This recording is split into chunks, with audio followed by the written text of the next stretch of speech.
ఏ జీవి ఏంటమ్మా అలా పాతేశారు? మా వైజాగ్ బీచ్ లో లోపల ఇసుక లోపల ఇలా ఏంటమ్మా? మ్యూజిక్ సిట్టింగ్ అని పిలిచారు సార్, పాతేశాడు సార్. ఈ అనిల్ చూస్తే వణికేచేస్తుందమ్మా.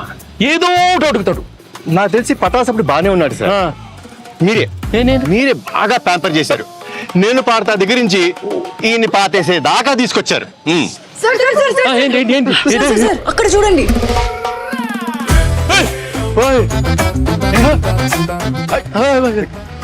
అనిల్ ఏంటి అనిల్ ఈ కత్తి? కత్తి లాంటి ప్రమోషన్ చేస్తున్నానని ఫ్యాన్స్ నా చేతిలో కత్తి పెట్టి ఈ తలపాగా పెట్టి కాన్సెప్ట్ కింగ్ అని ఒక బిరుదు ఇచ్చారు సార్.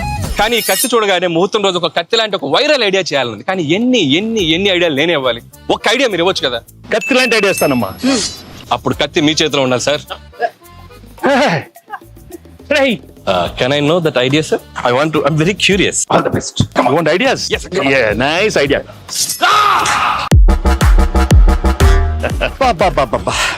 రావిపూడి రక్తంతో విజయ తిలకం దిద్దిన వెంకటేష్ గారు. ఎలా ఉంది అనిల్? వైరల్ ఫీవర్ వచ్చాను నేను బయలుదేరి. ఆగమ్మా అనిలు, ఈ సినిమాలో ఇంకో హీరో ఉన్నాడు, మరి నాతో తిలకం పెట్టించుకోవాలి. వీర తిలకం అమ్మాయిలు కదా పెట్టాలి. ఇద్దరిలో ఒక్కరు పెట్టండి ప్లీజ్. ఇద్దరం పెడతాం.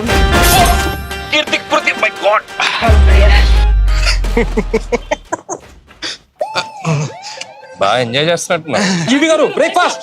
వద్దురా, నా కడుపు నిండిపోయింది. ఎంత రాయలసీమ బ్యాక్ డ్రాప్ అయితే మాత్రం మరీ అంత రక్తపాతం అవసరమా? మనది ఫ్యామిలీ బ్యాక్ డ్రాప్ ప్లీజ్.